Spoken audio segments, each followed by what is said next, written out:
Everyone, I'm Tanya Morrow, Chair of the RBTV Board, and I'm going to call our regular meeting of Wednesday, April 24th. Hello there, 2024 to order. And it looks like we're gathering all of our board members, but Lou, would you go ahead and call us to order or give us a roll call, please? Sure. See who's here. Denise Kraus. Here. Bill Mansfield. Here. Tanya Morrow. Here. Don Stone. Here. Jenna Marmon. Dan Davis. Here. Carl McNair. Here. There's one. All right. Any additions, corrections, any comments on the minutes from the March 27th meeting? We didn't do any minutes from our work study session, right? Yeah. Not yet. All right. All right. Seeing none, those should be deemed approved, and everybody's received the financial reports.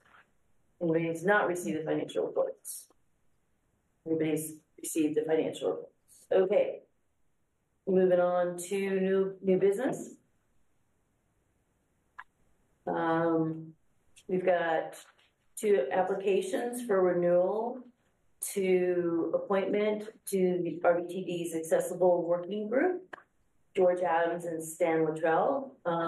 The applications were in your packets. Anybody have any comments, thoughts, or questions about that?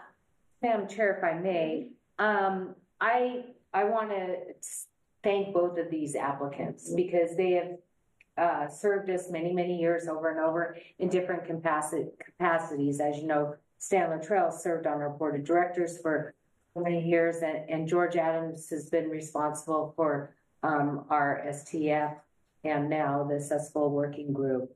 And recently, George worked with United Way to put charging ports for people with disabilities and wheelchairs all over the valley, over 100 of them.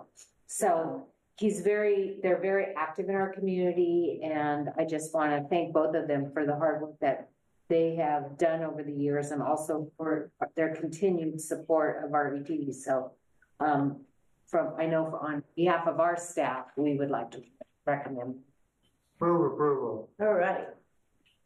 We shall honor them with another volunteer term. Thank you guys for serving. Any further discussion or thoughts? All right, let's go ahead with the roll call. I had a comment. I have worked with George in my capacity at the city quite a bit on ADA issues, and he does, as Julie said, he does a lot for the community, and is a really great ADA advocate, and happy that he's willing to continue serving. Great, thanks. Okay. Denise Kraus. Yes. Bill Mansfield. Yes. Tanya Morrow. Yes. Don Stone. Yes. Dan Davis. Yes. And Carl McNair. Yes. 6 yes votes. Motion passed. Thank you. All right.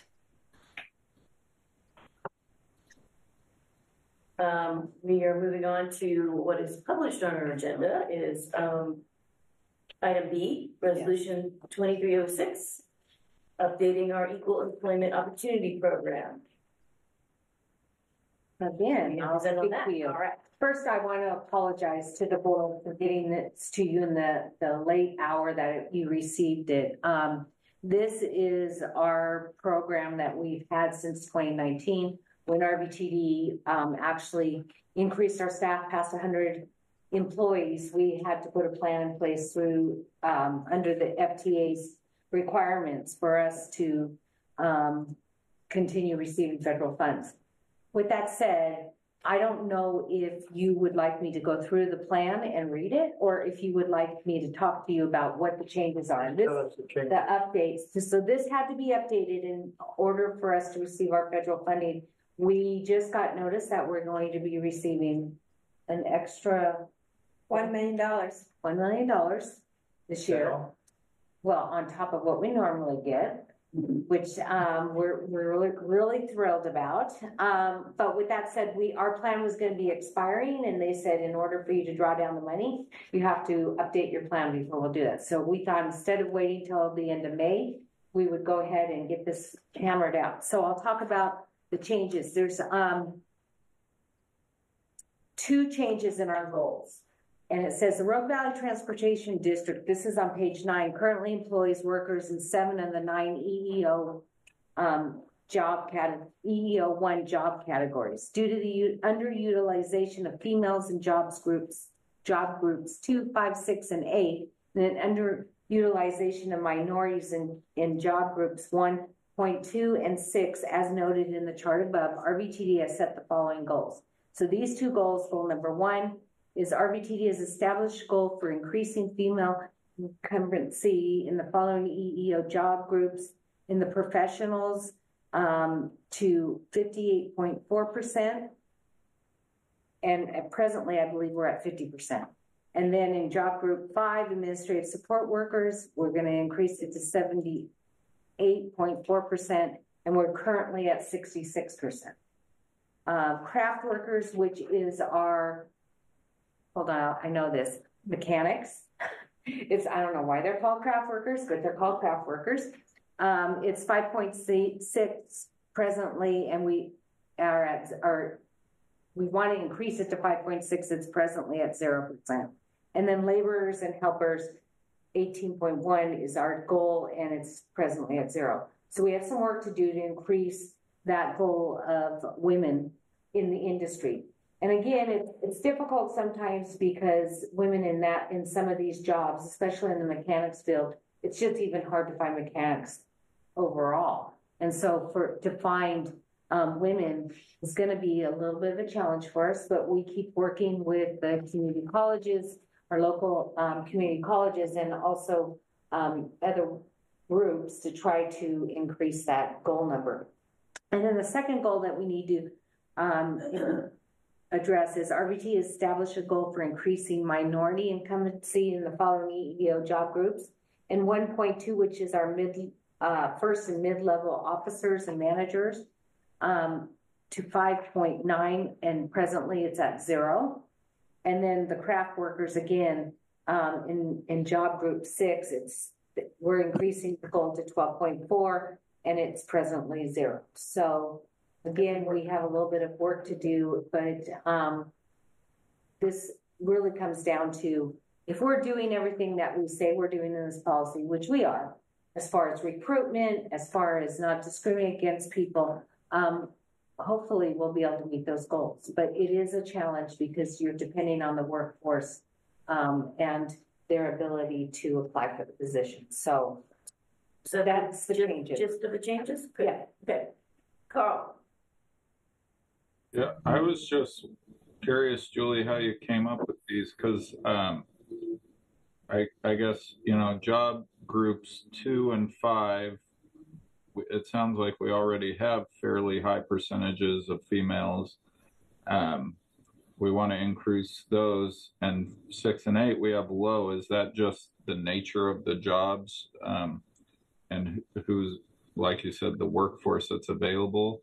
So we want to have higher percentages in the groups that we're able to find females to fill and to make up for those others, or?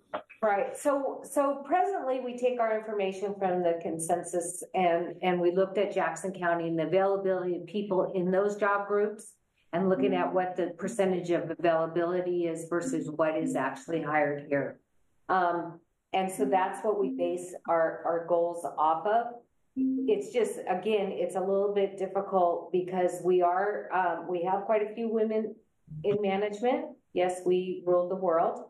And, that could change too. I mean, the other thing that we have to really think about as this plan moves forward is we also have people retiring, and we'll have to be looking at that as we do all of our management.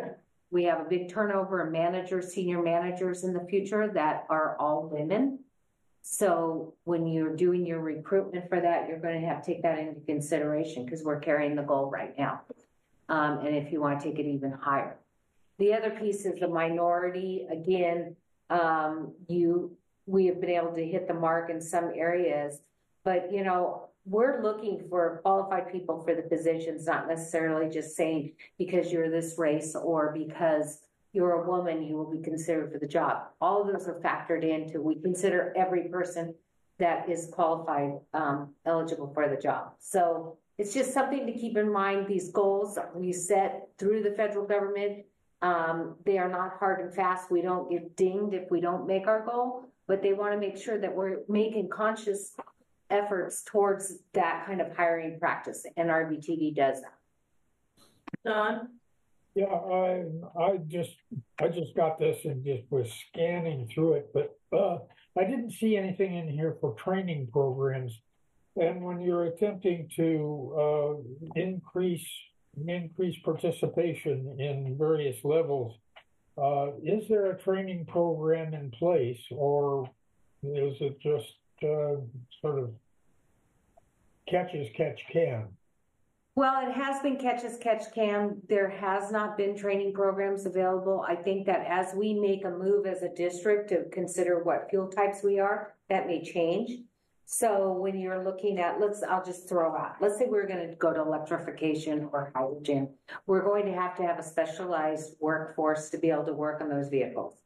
And so we will be looking at workforce development through different agencies. There is a federal agency that's working diligently with the transit industry to try to build up that workforce presently. Of course, you can always, the same thing goes with trucking or the CDL drivers. So right now we're working with the trucking industry in Southern Oregon and the workforce partners to actually try to diversify that. Just recently, there was an Oregon, we passed a temporary rule, the commission did, to allow people with CDLs coming from the state of Mexico or foreign countries that hold CDLs to be able to be grandfathered into the system and taught our system and work for us with, and so that is a possibility for drivers.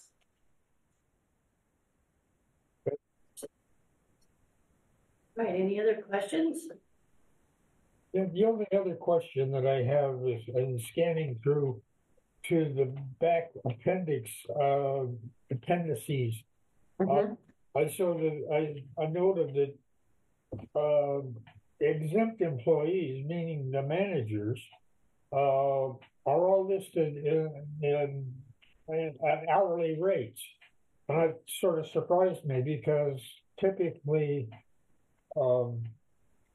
managers, exempt employees are not listed as hourly.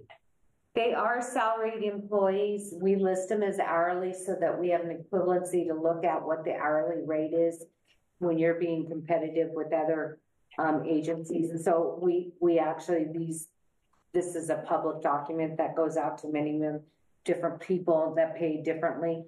All of these really are, they are all exempt, they are all salary, and the hourly just shows it. I think that there is a place also, Dawn, in the policy that shows their salaries.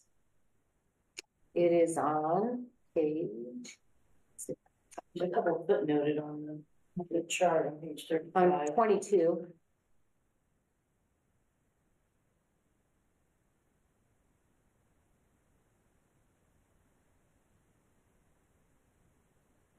And yes, our employees are well paid. Okay.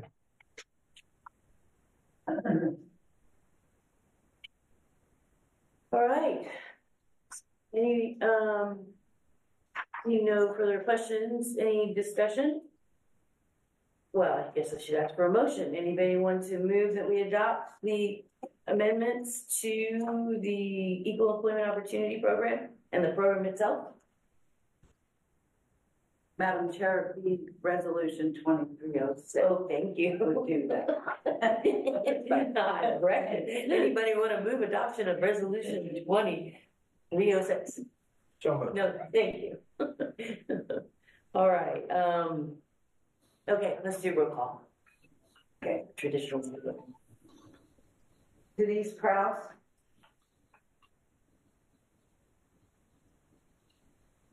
She's muted. You can shake your head. Or We'll give speak us- for Sorry. you. Sorry, yes. Bill Mansfield? Yes. Tanya Morrow? Yes. John Stone? Yes, Ken Davis? Yes. Carl McNair? Yes. 6 yes votes, motion passed. Thank you. All right, we are adding, to our agenda, it's already been added to the one I just picked up tonight, but, to the ones that were sent out earlier, agenda items 5C under new business, if there's no objections. And that's to consider a motion to approve amendments to our discretionary leave and vacation buyout policies. And you're gonna.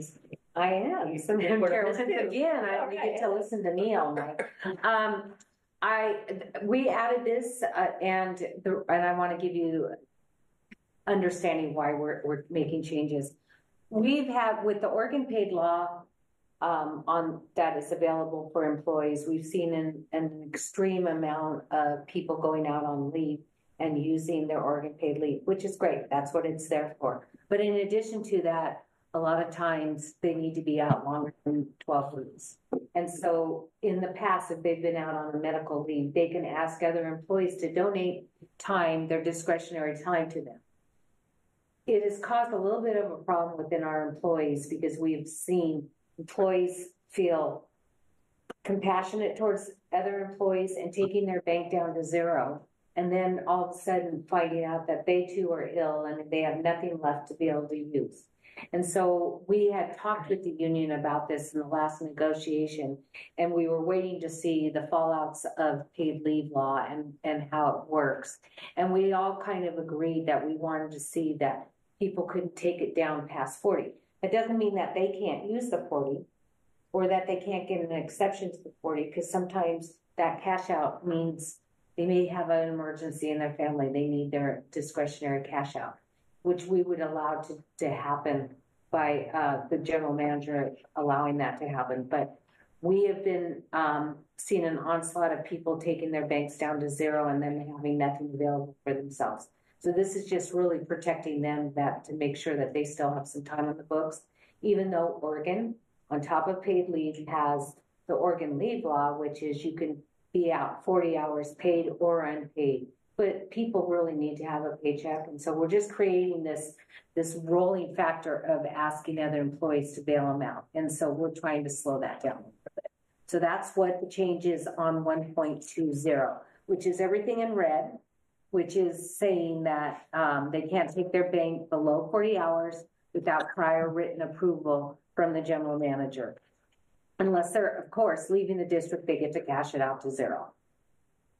And then the other change was under 2.20 discretionary leave. Everything that was in the policy in red, again, we're trying to get them to understand that they need to be accountable. So the words leave with pay is available to eligible employees to be used at the employee's discretion. Employees are accountable and responsible for managing their own personal discretionary leave hours to allow for adequate reserves if there is a need to cover vacation, illness, or disability, appointments, emergencies, and other situations that require time off from work. Excuse me. We added that because we really want them to start understanding that they need to be managing this better. They don't seem to be able to do that. And then we added a few other words that they had to put their time into the EWS, which is our time entry program, and then what it could be used for. But the biggest thing was employees who wish to donate discretionary leave time to another employee who has exhausted their personal discretionary leave due to an extended absence may not take it again down to 40 hours. So they can't cash out their discretionary below 40, and they can't donate below 40. So those are the two changes in policy. They can use it for leave. Yeah, they can use it anytime for leave, for what it's meant to be. All right, any questions? All right. I'll entertain a motion. Carl's got a hand up. Oh, Carl, sorry. Thank you. Notice on the discretionary leave policy at RBTD, do employees just get discretionary leave to cover everything basically? It's not broken up between sick and That's correct. pay. Okay. So that changed changed about 20 years ago when I first came on, and on the non-union side, and then we changed it on the union side a couple contracts ago to where it's just discretionary leave. Okay.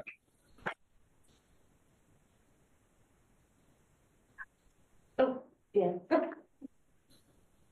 I assume it goes without saying that the union is fully bought into this. So we've discussed it with the union. We will post this once the board, it is our policies and we have the right, because the union contract doesn't even speak to it. We will post it and give a copy to the union. They have 10 days to follow up with if they don't agree with it. But at this point, we did discuss it during the last negotiations. We're just now implementing it. Good questions. Okay. I have one other, sorry. Well, this is more just a comment, some food for thought. I know the city has a similar vacation buyout policy, but you have to have, I want to say it's like 160 hours in the bank before you're eligible to do a vacation cash out. Mm-hmm. So we used to have a policy. Put it out there as a comparison. I'm not saying that that's the way it should be. Right. I don't want to say that RBTD needs to change to be more like the city. I think it's, but it's 40 hours doesn't seem like a lot to have in reserves if you're cashing out your vacation to me. So Right. So, and again, it's very rare that people take it to zero, but we just want to make sure that we have these things in place to give them a little bit of a cushion.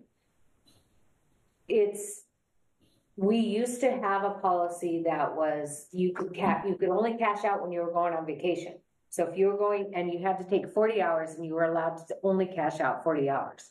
But then people started realizing that there's things called life, where sometimes people wanted to use their time to actually bail themselves out of a financial situation that they've gotten themselves into.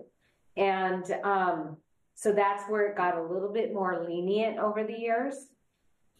I'm not opposed to going back and talking about some of those things, but we also have employees that carry 400 hours on the books too, that we wish they wouldn't because of the liability of it. So it's really hard to weigh this and figure out the best way. What we're trying to do here again is we've had a couple instances where they've taken it to zero and then have gotten ill. And this was before we had the paid leave laws on the books, and they were without a paycheck. And it really created a hardship. So we're just trying to get them to start thinking a little differently about their banks of time and money and how they use it, making them more responsible. That's being a question for Denise. Go ahead, Denise. Yeah, I was just wondering if their leave balance rolls over year to year if they don't take it, or if it resets. You are allowed to keep 400 hours on the book by union contract and also by our policy. And anything over that you do not use will be taken from you, or you have to cash it out. So we only allow them to take the 400, and then of course they keep building throughout the year and adding to the bank. For our managers, we're constantly after them about how much they have in their bank because they don't take time off. And got things to do. We're dealing with that right now. Who are you looking at? No, sorry. I can't look at myself unless I cross my eyes. I don't know. Okay. All right, can I have a motion to adopt the amendments to the discretionary leave and vacation buyout policy? So moved. Yeah, thank you, Bob. Okay. All right, any discussion? No, we'll go to roll call again. Thank you, Lou. Denise Kraus? Yes. Okay. Bill Mansfield? Yes. Tanya Morrow? Yes. Don Stone? Yes, Jenna Marmon? Oh, I'm sorry, she's not here. Dan Davis Yes. and Carl McNair. Yes. 6 yes votes, motion passed. All right. Thank you, and thank you for the last minute changes. I apologize again. You will be seeing a large policy employee handbook come to you. We're gonna try it for July 1 again. We need to update everything. It's just time, and we haven't done it since 2018. So we're just struggling, because the laws have been changing. We've been waiting on that Oregon paid leave, finalize some of their rules, and I don't think they've done it yet, have they? We just had some changes for Oakland. We'll see some. So more to come. And then what we will do is we'll give you the employee handbook, redline everything so you can see where the changes are. And then it'll get to you before the meeting, so you have time to look. Thank you. Okay. You ready for my report? Yes, please. All right, I'll make this painless. I want to remind all of you that there is a budget meeting, May 21st at 5:30 p.m. And that's our first budget meeting. The staff just recently worked with our finance manager, Silver, and we got a balanced budget for you. So she is working through and making sure everything is correct. Gonna be here. And it will be here at 5:30 on the 21st, and we will feed you. Oh, don't eat beforehand. I wanted to let you know that we've been having some problems downtown with the Portland Loop. So the 2 bathrooms that we actually put in with the city of Medford's help and urban renewal, we have had some challenges. And the challenges are people are locking themselves in there, like 4 or 5 of them, and sleeping in there and doing drugs and having parties, and they're not being used for restroom facilities like they should. So we did 2 things. One was we piped in classical music very loud. So if you are going to be in the loo, you're going to get educated on classical music. And then the second thing we did was we started locking them after 8 o'clock.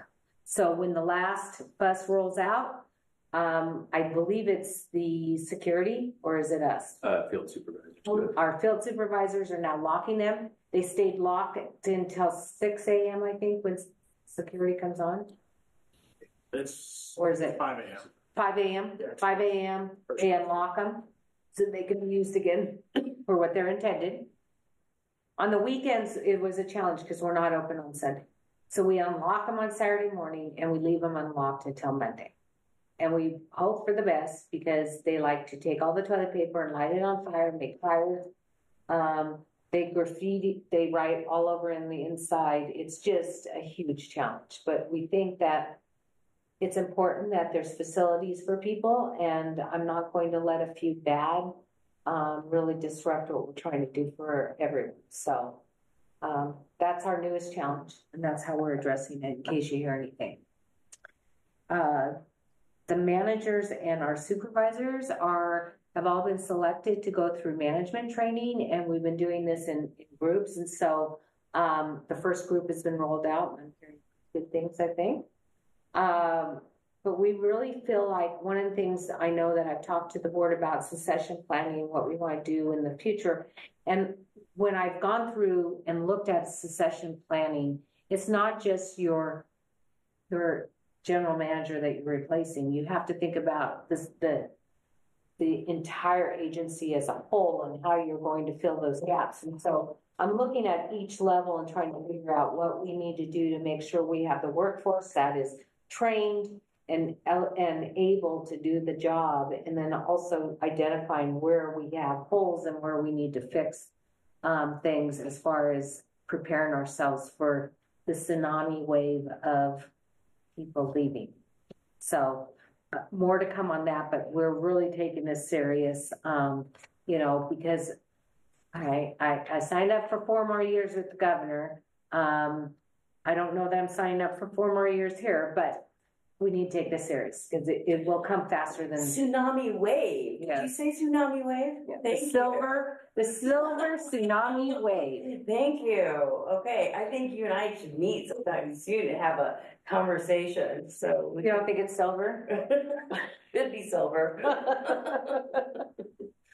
Yeah. So, I mean, it's something that we think about as we talk amongst ourselves and I talk with the managers, you know.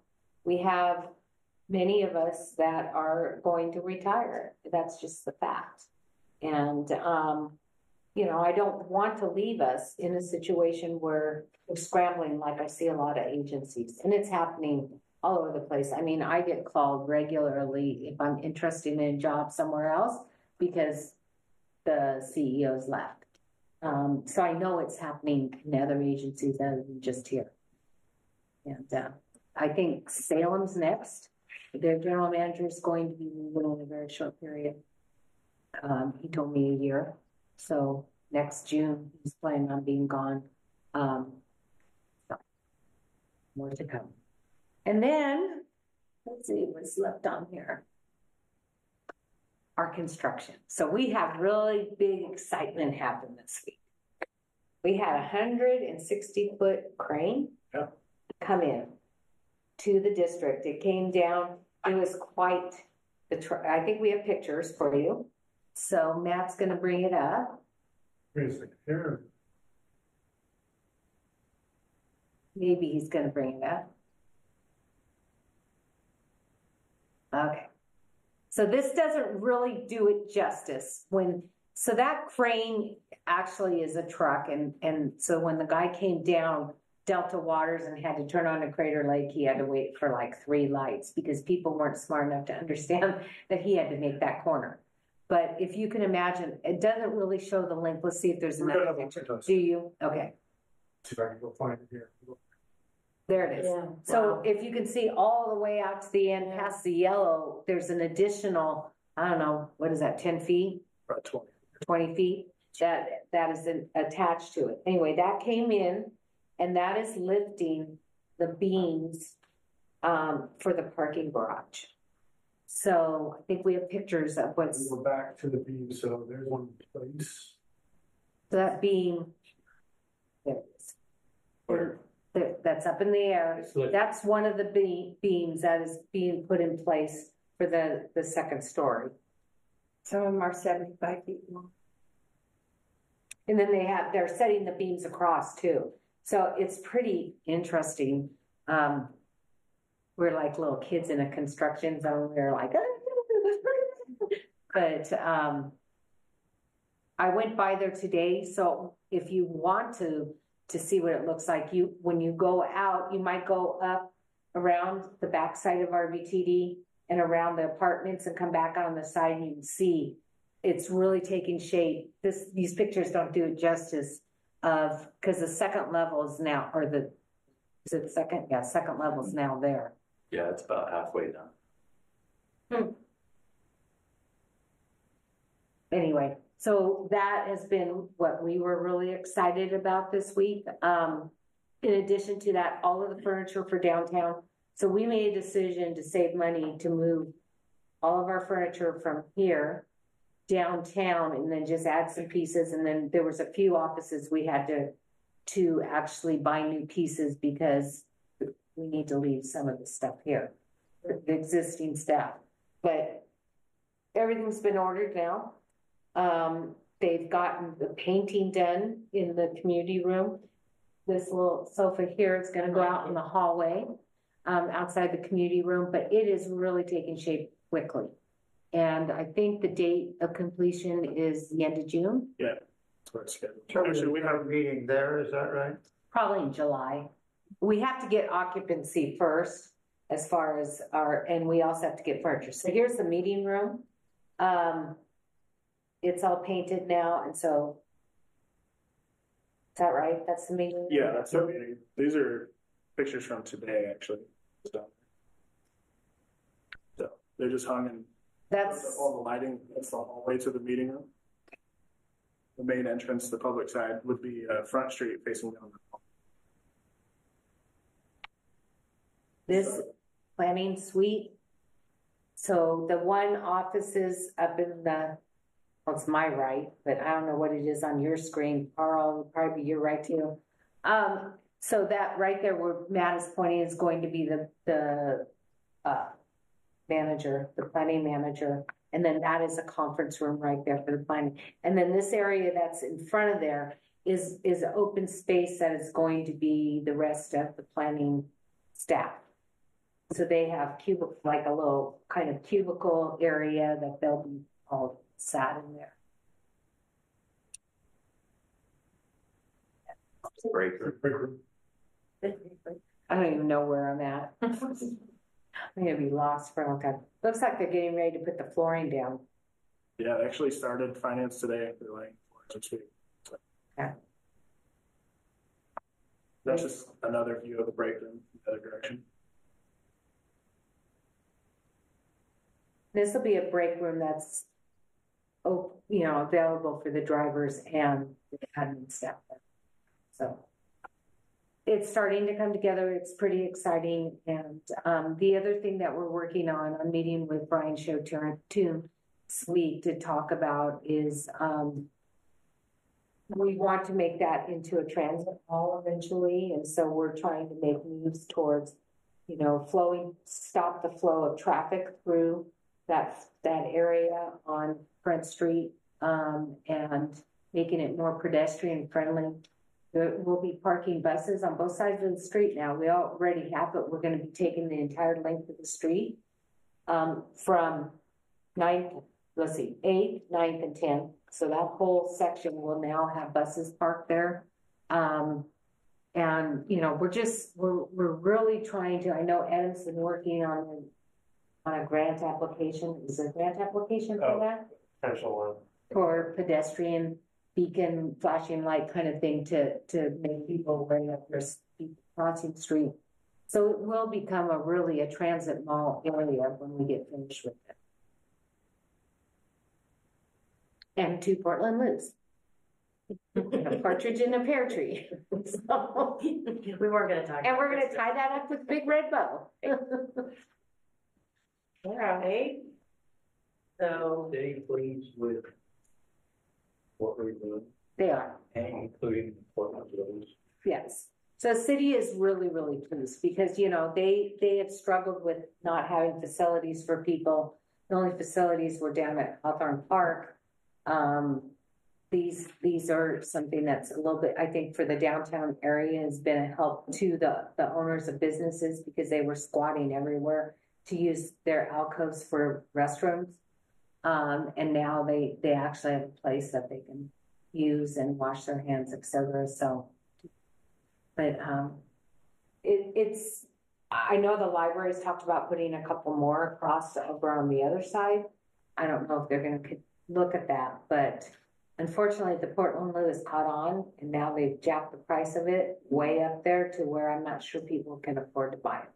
So I heard just recently New York City was putting them in Central Park and they were all proud of they were buying Portland Loos and it was going to cost them like $350,000 a piece. I went, wow, that took a jump. And I mean, you do have to plumb it and bring in plumbing and all that work. And we were fortunate because the city of Medford in Europe paid for the plumbing and brought all that in for us.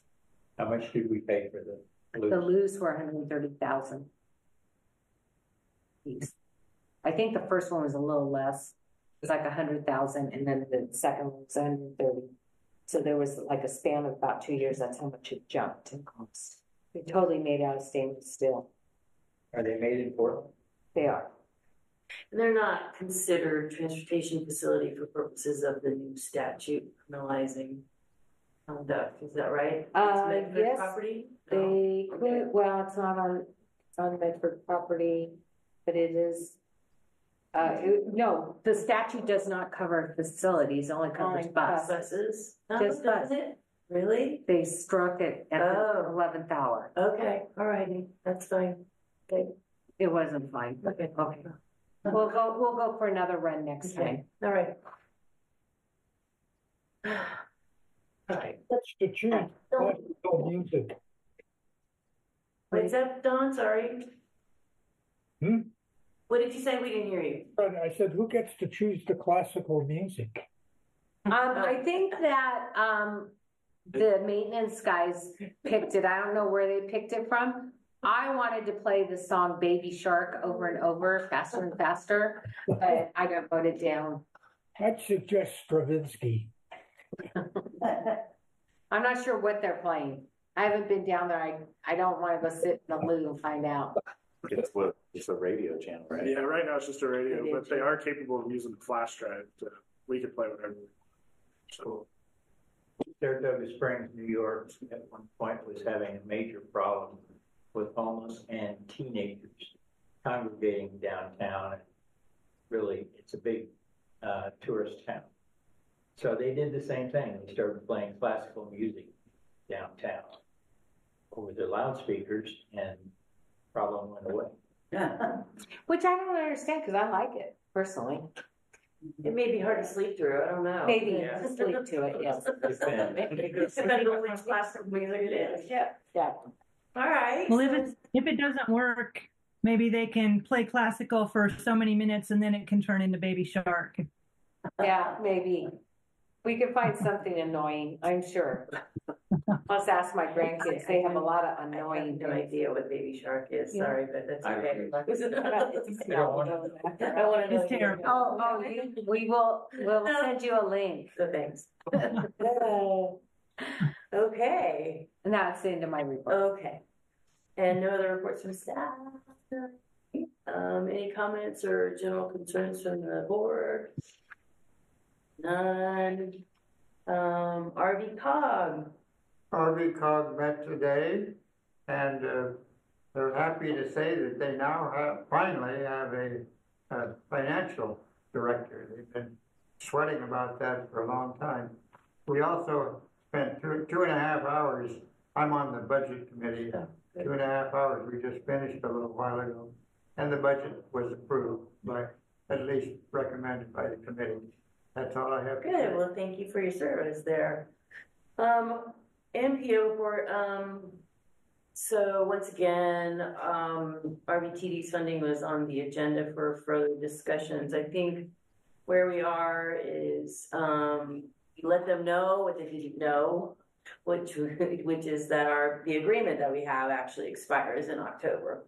I think I got consensus that the fact that we did the last solicitation round, which goes through 2027, that's still set in stone because there's no deficiency on the monies for that program. So hopefully that's not going to be an issue. And all we got to do is figure out what, if anything, the MPO is willing to commit going forward to RVTD, whether it's going to be 700,000 or maybe it's going to be $1 million, depends on our advocacy, perhaps. But it's going to get really complicated because what we've been used to doing for so long is actually having two pots of money that we have, we set criteria for, and then we ask the jurisdictions to make applications for that money, and then it's scored according to the criteria. Recommendations made by the TAC to the policy committee, and then we decide, right? Well, at this point, because there's going to be now a set amount of gas tax dollars coming in, it appears that the jurisdictions are thinking they may want to just divvy it up per capita or something like that, and no longer have the community essentially regionally looking at all those projects and sort of ranking them in any way.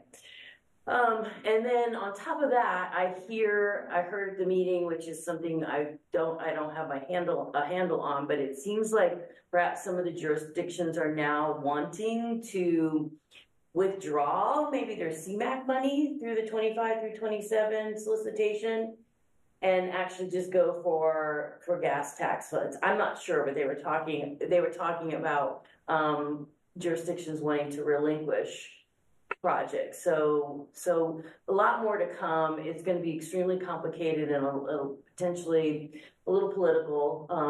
So I want you guys to, keep your ears out and make sure you're talking to whomever in support of the community is still supporting RBTD generally through this mechanism, so. I will let you know once, but it's just daunting, and I get a little triggered every time we raise the issue, just because of how difficult it has been over the years to maintain, so. All right, I think that's it for my report. And then no Tradco, so is there anything else for the good of the order? I don't think so. The RV Act met last time. I think Jenna gave the report. They haven't met since. No, then, right, I So think it's this I one. think May. that is it. Yeah. At the beginning of the meeting, you mentioned $1 million and made some stupid wise ass comment. And it went right over my head, even what I said. So what was that? Can you read? So, sure. So we received 5307, which is a federal allocation of money that is based on population, et cetera. And it's given to us because we are small urban. And typically it's been 3.4 million. And we just got notice that it went to 4.3. So it was 1 million, yeah, duh. Right I about, can't do the math. right about 1,950,000. And so it was increased because they did some tweaking on the federal side of the formula. And we don't know if this is a one-time thing or if this is going to be, we're going to see an increase every year. We hope so, but more to come. I mean, but it was an increase of money and we were thrilled because we could use it right now. Part of what they said was that they're finally catching up to the 2010 census and making the adjustments for population on something that happened 23 years ago. So we're hoping that since there was a census in 2020, that the next time we will get an increase will be sooner than 20 years. Wow. All right. They're here to help us, you know, from the federal government. So is that money earmarked for something specific? It's only operations. So it goes into our operations, which we need. That's a very, very narrow 5307 funds, we love them, right? operating only and only certain types of operating. So no preventative maintenance unless we specifically say we're going to spend on preventative. Which is what our 700,000 goes to, it's from the MPO. It's the maintenance, okay. All right, well, as always, got our work cut out for us to make sure there's plenty of pots of money for us to keep in the work, right?